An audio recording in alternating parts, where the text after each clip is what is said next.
You caught yourself doing it again. Maybe it was in the car, or in the shower, or standing in front of the fridge at midnight. You were talking, out loud, to no one. And for a split second, you wondered if that was normal. If maybe something was slightly off about you. It isn't. In fact, the opposite is true.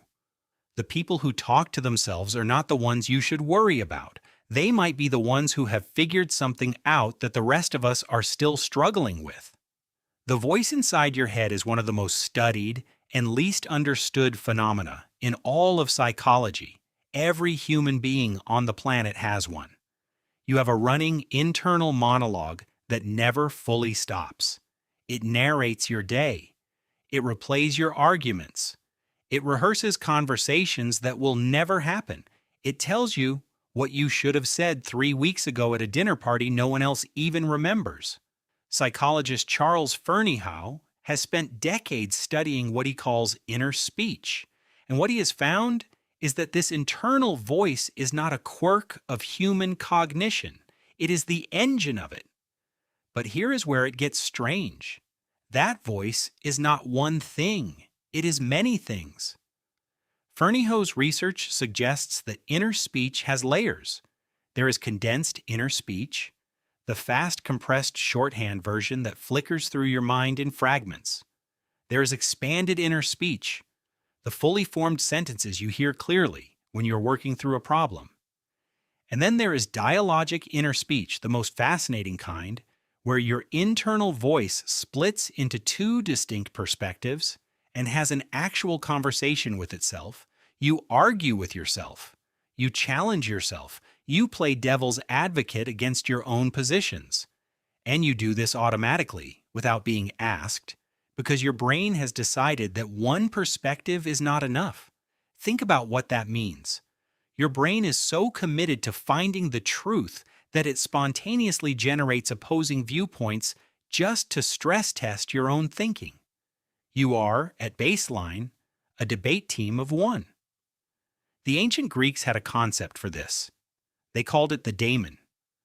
Socrates spoke about it openly. He described an inner voice that warned him when he was about to make a mistake, a guiding intelligence that lived inside his own mind and spoke to him in moments of decision. He did not think he was hearing voices in any pathological sense. He thought he was listening to the most honest part of himself, the part that knew things before the rest of him had caught up. Modern neuroscience has a less poetic but equally fascinating explanation.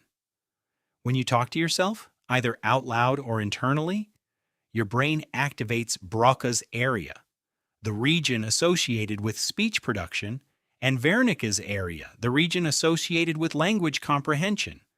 In other words, when you talk to yourself, your brain treats it as a real conversation. It sends, it receives, it processes the words as if they came from someone else. This is not a glitch. This is a feature.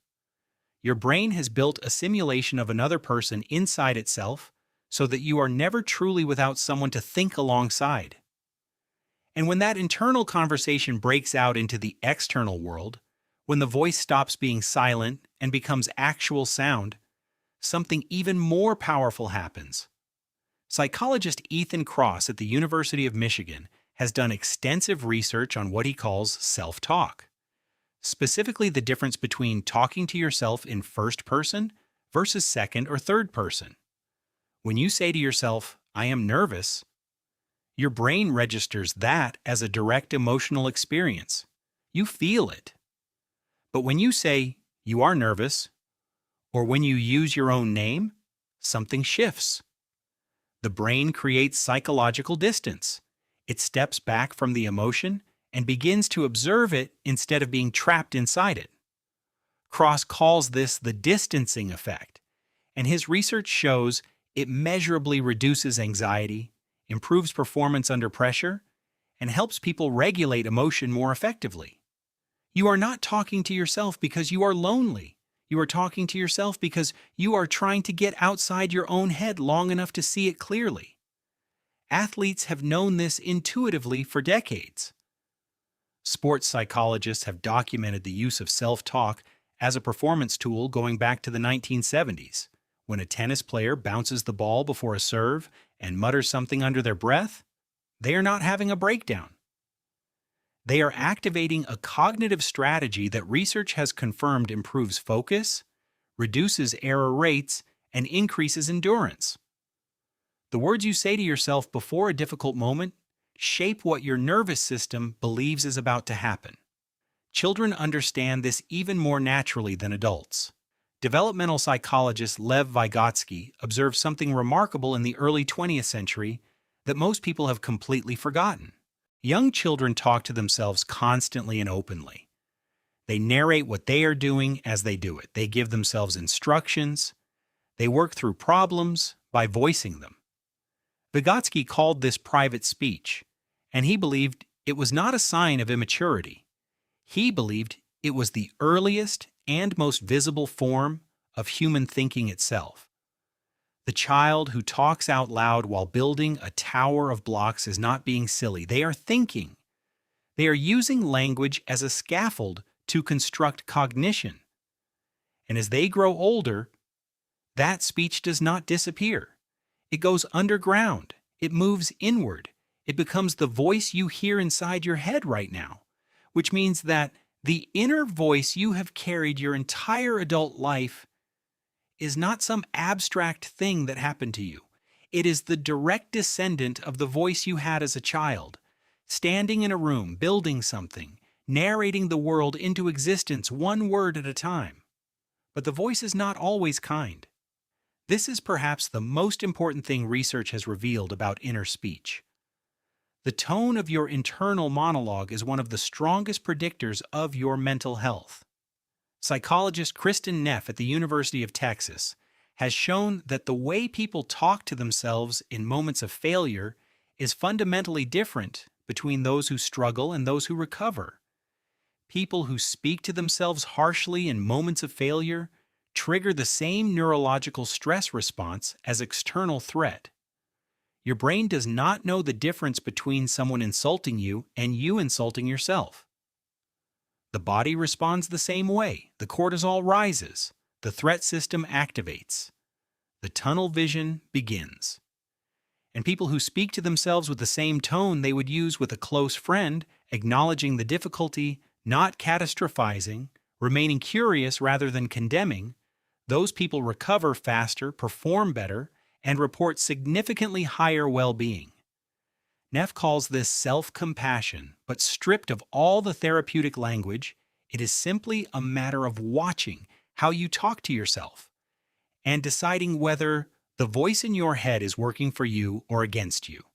That voice has enormous power. It is the first thing you hear in the morning and the last thing you hear at night. It interprets every event in your life, assigns meaning to every experience, and writes the story of who you are. No external critic, however harsh, can match the cumulative power of what you say to yourself over a lifetime. The ancient Egyptians had a concept called the ib, the heart-mind, the seat of consciousness, and self-knowledge. They believed the most important relationship a person would ever have was the one they had with their own inner self, not with the gods, not with the pharaoh, not with their community, but with the voice inside their own chest that knew the truth of who they were. That idea has never become outdated. It has only become louder, because now we have the neuroscience to confirm what the ancients intuited. The voice in your head is not background noise. It is not a sign of eccentricity. It is your most fundamental cognitive tool, built over a lifetime, inherited from the earliest days of your childhood, tracing its lineage all the way back to the first human who looked around, opened their mouth, and tried to make sense of the world by putting it into words. So the next time you catch yourself talking out loud to no one, do not feel strange about it. You are not losing your mind. You are using it in the most human way possible. You are doing what your ancestors did, what children do, before they learn to be embarrassed about it, what the greatest minds in history did when they needed to think clearly. You are having the most important conversation you will ever have, and the person on the other end of it has been listening since the very beginning.